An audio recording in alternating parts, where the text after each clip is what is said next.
Muchísimas gracias. Muy buenas tardes a todos y todas, colegas, compañeros, gente conocida. Un agradecimiento particular al Colegio de Abogados y Abogadas de Costa Rica y a la Comisión, en particular a la Comisión de Derecho Administrativo por esta invitación, a la Contraloría General de la República, a las administraciones públicas en este panel y inicio diciendo algo que me parece muy importante y que va a ser muy patente a lo largo de mi exposición. Efectivamente, como lo decía Erika al inicio, estamos analizando el tema de las medidas cautelares a 10 años de la promulgación del Código, y yo creo que un poco antes, porque acordémonos que el desarrollo, realmente las medidas cautelares o el proceso cautelar en el proceso contencioso administrativo se modifica, se va modernizando pretorianamente, ¿verdad?, por decisiones del Tribunal Superior Contencioso Administrativo y posteriormente el gran empuje que dio la Sala Constitucional cuando estableció como derecho fundamental claramente en la jurisprudencia constitucional el derecho a la tutela cautelar. Entonces, en realidad, lo que el Código hace es recoger antecedentes y dictar, yo creo que una regulación muy moderna sobre el tema de medidas cautelares en lo contencioso administrativo. Pero lo que decía era que, retomando lo planteado por Eric, va a ser muy evidente, yo creo, la perspectiva desde la que voy a hablar. Y yo decía que era una confesión que tenía que hacer inicial, de que hablaba desde las administraciones públicas, sobre todo de una administración de control, como es la Contraloría General de la República, en esta perspectiva del análisis cautelar. Y por eso no puedo obviar el tema de partir de precisamente esos presupuestos, mejor dicho, de esa naturaleza de la tutela cautelar, que yo creo que es importante partir de esa perspectiva. Y para llegar después a cosas más operativas o más puntuales como las que planteaba Eric, pero partir de ese concepto, porque yo creo que eso no tenemos que dejarlo de lado nunca, aunque todos estamos familiarizados mucho con los elementos de la tutela cautelar, tomemos muy en cuenta que estamos frente al ejercicio de un derecho fundamental, clarísimamente después de la sentencia del 2005 de la Sala Constitucional, pero como les digo, realmente la modernización del proceso cautelar en la jurisdicción contenciosa administrativa viene de antes. Estamos frente al ejercicio de un derecho fundamental porque efectivamente no se concibe una justicia pronta, cumplida y sin denegación, como la que establece claramente la Constitución Política en su artículo 41, sin una justicia cautelar sólida, ¿verdad?, flexible, integral, moderna, como la que tenemos diseñada básicamente normativamente desde el Código para acá. Porque claro, lo que pretende la justicia cautelar pretende prima facie, ¿verdad?, como todos recordamos, la eficacia de la sentencia definitiva, ¿verdad?, y por consiguiente lograr la ejecución efectiva de las decisiones judiciales. Y digo pretende, subrayo pretende y subrayo prima facie, porque en realidad sabemos que la materialización de la ejecución final de una sentencia probablemente va a pasar por muchos elementos más y tan relevantes como una buena decisión cautelar oportuna, ¿verdad? O sea, la ejecución de una sentencia no solo depende de la justicia cautelar. Claro que la justicia cautelar es un elemento fundamental. Sin embargo, la justicia cautelar es un elemento fundamental para la efectividad de la tutela judicial en general. Pero por eso quiero ya puntualizar algo importante, ¿verdad? Partiendo de este antecedente o de estos antecedentes, decir que efectivamente las medidas cautelares entonces son instrumentos que el ordenamiento establece para proteger provisionalmente la integridad del derecho, pero aquí un punto importante, pero de un derecho que en el momento en que se adopta la medida cautelar todavía es un derecho controvertido, ¿verdad? Es un derecho controvertido en el proceso.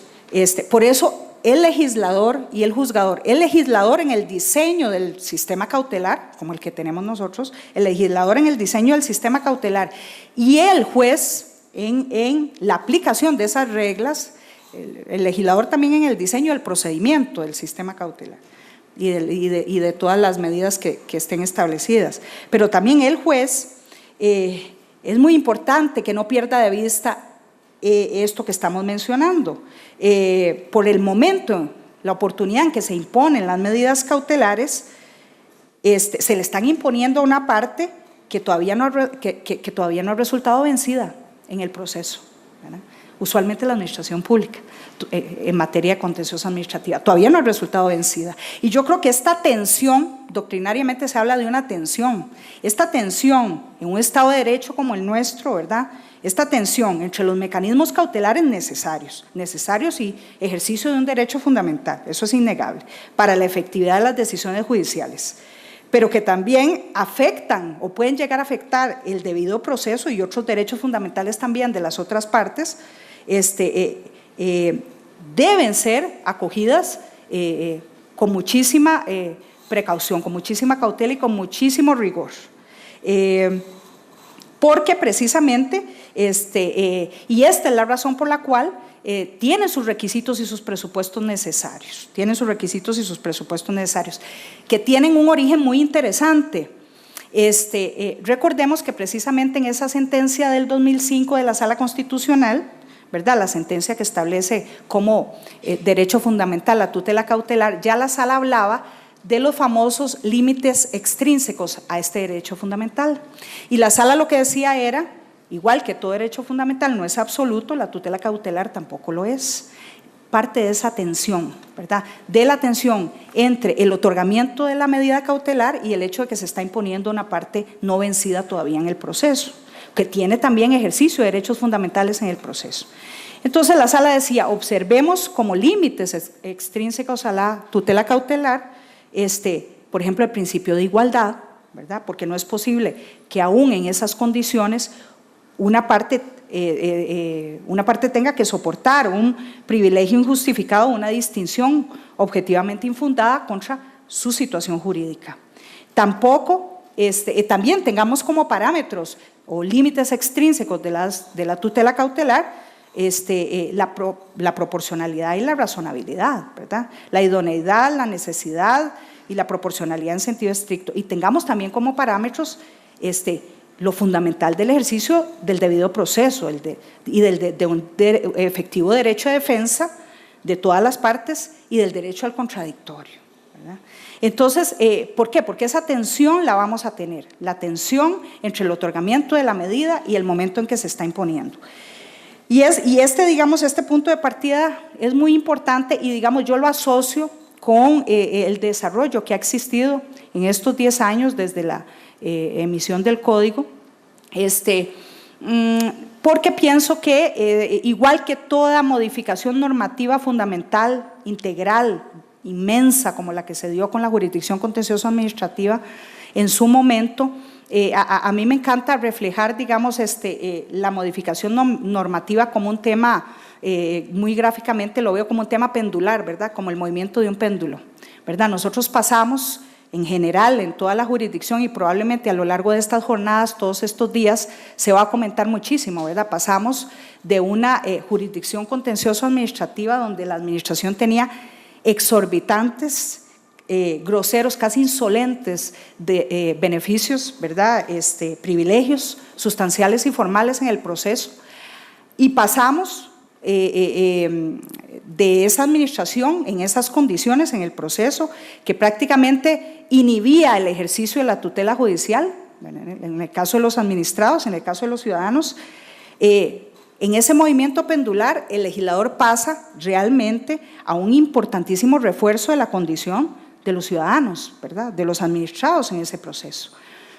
Y yo destaco esto porque creo que es muy importante no perder de vista que lo más importante con el movimiento pendular es lograr llegar efectivamente a un equilibrio real, que va a ser en el caso de la jurisdicción contenciosa y en particular en la materia cautelar, me parece a mí, un equilibrio posible, al equilibrio posible es a lo que tenemos que llegar, tratar de llegar, ¿verdad? La tutela cautelar lo que pretende es un equilibrio entre partes, entre las partes. Y es cierto que no podemos decir que se ha superado completamente la simetría del proceso contencioso administrativo, ¿verdad? La administración sigue gozando de ciertos beneficios, yo diría que menos evidentes o palmarios que hace 10 años o hace bastante tiempo. Se ha ido logrando ese equilibrio, pero en pro de ese equilibrio es que queremos que siga operando la jurisdicción y concretamente la tutela cautelar. Y aquí creo, y ya entro, digamos, a abordar algunos aspectos ya más puntuales a lo largo de esta reforma, de lo que ha sido el funcionamiento de la jurisdicción, donde creo que tenemos todos los ámbitos de la justicia cautelar, los que participamos en la justicia cautelar, todos los ámbitos, las partes, la jurisdicción y sobre todo la regulación normativa, algunos retos que planteamos de manera muy propositiva. Por eso decía que contrario a otro tipo de visiones o a otro tipo de perspectivas en el análisis de este tema, a mí me parece que, bueno, iniciando por el tema de las partes, le corresponde a las administraciones públicas una gran responsabilidad en la materia cautelar, porque es una tutela cautelar que, como lo apuntaba Eric, ahora tiene muy distinto al antiguo incidente de suspensión del acto administrativo impugnado en el proceso principal, ¿verdad? Tenemos, digamos, un sistema cautelar muy amplio, muy flexible, integral, pero que merece, que nos obliga, digamos, a grandísimas responsabilidades a todos, empezando por las partes y empezando por los representantes judiciales de las administraciones. Tenemos que empaparnos del caso, no nos podemos limitar a acudir a la discusión cautelar simplemente revisando el escrito de solicitud de la medida cautelar y las pretensiones planteadas por la parte. Tenemos que conocer a fondo el caso. La administración pública es la que cuenta con el expediente que documenta la adopción de las conductas administrativas, cuenta con un montón de insumos para a lo largo del proceso y concretamente en esta etapa dar una importante lucha en pro del interés público, ¿verdad? De la consecución del interés público. En consecuencia, existe una gran responsabilidad de nuestra parte de allegar al proceso y a la jurisdicción y al juez los elementos fundamentales para una decisión justa en materia cautelar, a sabiendas de que existe esa tensión de la que hablábamos, ¿verdad? A sabiendas de que existe esa tensión, de que tanto hay derechos fundamentales del lado del gestionante como derechos fundamentales de quien va a recibir la orden de suspender su acto o de realizar alguna conducta distinta de la que por medio de la que actúa la administración. Y en materia jurisdiccional, yo creo que es importantísimo algo que yo he visto y que se ha venido dando en materia jurisdiccional, pero que es importante reforzar o es importante puntualizar su importancia. Y es, primero, lo que venimos diciendo. En materia cautelar, particularmente, el juez se erige como un verdadero garante durante todo el discurrir del proceso para que no se cause un daño grave, ¿verdad?, a los derechos y los intereses, pero ¿de quién? No solo el solicitante de la medida cautelar, de todas las partes del proceso. O sea, es quien va a lograr equilibrar el péndulo, es el que va a lograr un equilibrio real, posible, entre las partes, ¿verdad? Venimos efectivamente de un proceso anterior con una administración, como decíamos, con beneficios exorbitantes, sustanciales y formales en el proceso, pero esa realidad ha venido cambiando y ha venido cambiando muy significativamente.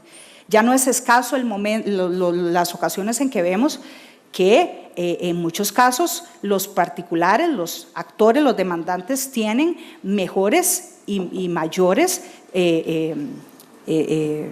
asesorías en los procesos contenciosos administrativos que ciertas administraciones pequeñas o muy precarias en materia de recursos. Entonces el juez, en posición de garante, ¿verdad?, como la tiene a todo lo largo del proceso, pero particularmente en materia cautelar, siendo muy cuidadoso, ¿verdad?, de la garantía de los derechos y los intereses de todas las partes, no solo del gestionante de la tutela cautelar. ¿Protegiendo qué? Lo fundamental que protege la tutela cautelar, el objeto del proceso y la efectividad de la sentencia. Y en esto y en lo que sigue voy a discrepar un poco de Eric, porque me parece que precisamente las administraciones debemos exigir que se dé una real acreditación sumaria. Estamos en una etapa cautelar, pero el juez no puede decidir en abstracto, no puede decidir sobre la base de conjeturas, debe decidir sobre la base de una acreditación sumaria, pero una acreditación. Requiere prueba sólida, requiere prueba importante, y no solo requiere prueba del peligro grave, ¿verdad? Porque sabemos que la jurisdicción contenciosa ha sido muy amplia y muy acuciosa en materia de peligro grave, pero requiere de todos los elementos y los presupuestos de la medida cautelar una prueba importante, sólida, que aporten las partes. Y el juez tiene tremendos poderes, le otorgó el código para que pueda hacer llegar esa prueba, para adoptar una decisión justa. ¿Por qué? Porque es irremediable el hecho de que en un sistema cautelar como el que nosotros tenemos, tan amplio, tan flexible, se caiga frecuentemente en la tentación de utilizarlo para fines que no son propios de la tutela cautelar, ¿verdad? La protección del derecho, la protección del objeto del proceso. ¿Para qué hemos visto nosotros a las administraciones que se utiliza con frecuencia la tutela cautelar? Para hacer lo que denominamos un tanteo del proceso principal. Vamos a tantear, vamos a ver qué argumentos nos adelanta la administración, ¿verdad? Y vamos a ver también qué visión tienen los jueces de lo que pudiera ser el objeto del proceso principal, sobre todo en un contexto de medidas ante causa y de medidas provisionalísimas. Ajá. Y evidentemente esa no es el objeto de la tutela cautelar. Tampoco es el objeto de la tutela cautelar, es el anticipo de la decisión judicial completa. Lograr por vía cautelar lo que yo hubiera pretendido, lo que voy a pretender a lo largo de un proceso, como nos decía doña Ileana ahora en la tarde, de 8 años aproximadamente. O sea, lograr ahora lo que al cabo de 8 años iba a intentar lograr. Yo me he hecho la pregunta de si tenemos que tolerar esto, ¿verdad? En pro de la tutela a un derecho fundamental como es la justicia cautelar, debemos tolerar como mal residual de ese derecho, digamos, el que se utilice la tutela cautelar para estos dos fines no deseados, o agudizamos todos el análisis de los presupuestos, que los presupuestos, como les comenté, son en realidad aquellos famosos límites extrínsecos de los que hablaba la Sala Constitucional al derecho a la justicia cautelar, solo que materializados, operativizados normativamente, entonces requieren su confirmación y su comprobación, como decimos, a través de la acreditación sumaria.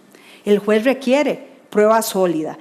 También es importante ir ya en un proceso más firme a 10 años del código de la definición de aspectos, de conceptos jurídicos indeterminados que lógicamente por el sistema cautelar que tenemos son frecuentes en las normas que aparecen en este capítulo único de la regulación cautelar en el código. O sea, vayamos sistemáticamente ya teniendo un concepto consolidado jurisprudencialmente y jurisdiccionalmente, por ejemplo, de qué constituye extrema urgencia, ¿verdad? La famosa extrema urgencia del artículo 25. Eso es importante también, ¿verdad? Ya tener un concepto ya consolidado de este tema. No puede ser que sigamos, digamos, sabemos que cada caso tiene su afán y tiene sus particularidades, pero todos estos elementos van en beneficio de la seguridad jurídica.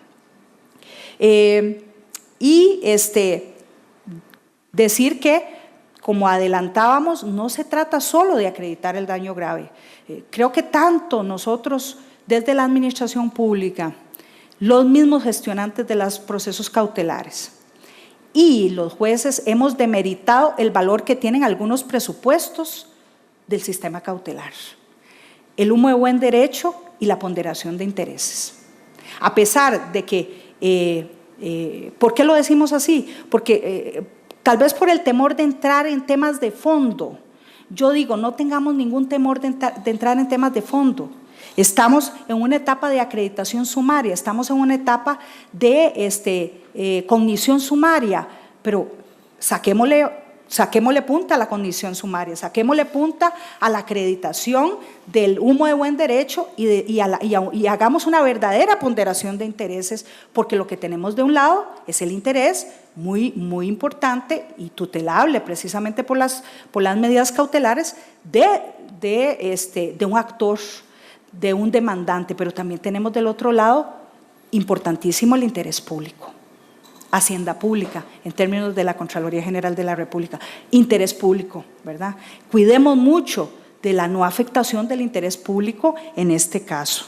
Y eso lo digo porque entremos a valorar aspectos en el humo de buen derecho, como puede ser que eventualmente, aunque estemos analizando una medida antecausan, realmente el objeto del proceso que ya se plantea ahí, que ya se esboza ahí, va a ser un acto no susceptible de impugnación, por ejemplo, clarísimamente. O estamos frente a un caso donde la caducidad ya operó, ¿verdad? O hay muchos otros elementos a los que les podemos entrar bajo una condición sumaria, una cognición sumaria, les podemos entrar, analizarlos para no precisamente abarrotar la jurisdicción contenciosa administrativa de elementos o de procesos que no tiene por qué tramitar y utilizar 8 años en tramitar. Y saquémosle punta, por ejemplo, a conceptos, ahora hablo de la ponderación de intereses, como los que establece el 22 del Código, y dice que esa medida cautelar que se impone o la ponderación de intereses, en la ponderación de intereses debe evitarse la afectación de la gestión sustantiva de la entidad, hablando claramente de la administración pública, evitarse la afectación sustantiva de la administración. Y entonces, contrario a lo que planteaba Eric, de que para él, en el caso de empresas grandes, a veces más bien los jueces dicen, no, pero ¿cómo va a haber una afectación económica si la empresa es muy sólida, tiene mucho recurso económico? Pues yo diría también, valoremos muchísimo o analicemos muchísimo con detalle que una institución pública, por más grande que sea y por más recursos que tenga, se puede ver afectada, ¿verdad? Con la adopción de medidas cautelares. Puede ver significativamente afectada su gestión sustantiva, ¿verdad? Como lo establece el 22. Y no necesariamente se tiene que medir eso en función de la cantidad de funcionarios que tiene o de recursos que invierte la administración o cuál administración sea. Y les cuento, digamos, algo en particular. Es muy probable, y por más odiosa que sea esa función de la Contraloría General de la República, que es la tramitación de procedimientos administrativos sancionatorios contra funcionarios públicos por la posible comisión de faltas a la hacienda pública, habría que valorar si a lo largo del tiempo, con las decisiones cautelares que hemos adoptado, de alguna manera se ha podido afectar sustantivamente esa función, por ejemplo, las resultas de esa función, porque en no escasas ocasiones la Contraloría impone la sanción se impone a un funcionario importante. Ustedes saben que nosotros podemos tramitar procedimientos contra funcionarios de elección popular, por ejemplo, alcaldes, regidores, contra funcionarios que detentan puestos con cargos a plazo fijo, donde no en escasas ocasiones precisamente lo que se ha dado es un anticipo, con la medida cautelar, un anticipo, lo que llama un anticipo de la resolución final del proceso. ¿Por qué? Porque si a usted a un funcionario que está pronto a salir del cargo le suspende la ejecución de la sanción, probablemente esa sanción ya es inejecutable. Y ahí se dio efectivamente el anticipo de la sentencia final, de la decisión final del proceso. Entonces, es importante, yo creo que lo que llama la atención es sobre el tema de equilibrio, ¿verdad? El equilibrio del que es fundamental, o para el que es fundamental el juez, garante de ese equilibrio, un equilibrio que efectivamente ha costado mucho, ¿verdad? Hubo que quitarle muchos beneficios y privilegios a la administración para lograr una suerte de simetría en el proceso que todavía estamos intentando superar completamente. Pero sigamos en esa línea de lograr verdaderos equilibrios en ese movimiento pendular gracias a la reforma. Y finalmente, en materia en materia de regulación, ¿verdad? Coincido con Eric en algunas cosas. Por ejemplo, me parece muy importante el establecimiento de plazos, ¿verdad? Las administraciones también sufren con el hecho de que la tutela cautelar no sea oportuna, tanto en sede del tribunal como el Tribunal de Apelaciones. Tan malo es para un gestionante que no le resuelvan con prontitud la medida cautelar, como para la administración esa indefinición es fatal. Entonces, el establecimiento de plazos, perentorios o no, como decía Eric, con consecuencias o no, es importante, digamos, y entendemos precisamente que lo que se planteaba ahora del problema de la jurisdicción contenciosa en materia de recursos, pero creemos que esto es importante valorarlo a la luz de los 10 años del Código. Creemos que en casos excepcionales el juez debe tener mayores posibilidades de imponer algún tipo de consecuencia frente a un uso verdaderamente temerario o abusivo del derecho a la tutela cautelar. O sea, hay casos de casos. Hay casos que uno puede decir, bueno, la parte llegó hasta donde podía en relación con los alcances del sistema, pero hay otros casos evidentemente de abuso de derecho.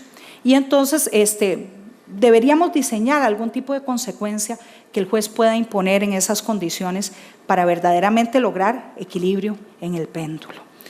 Y llamar la atención simplemente con el caso de la aplicación de las contracautelas, en línea con lo que planteamos anteriormente, ¿verdad? Yo creo que sí, a tantos años de la reforma y con la madurez que tenemos, el nivel de madurez del sistema cautelar, los jueces pueden darse el lujo de utilizar más esos mecanismos que el propio legislador les estableció para que realmente existiera ese verdadero equilibrio entre las partes. Muchísimas gracias.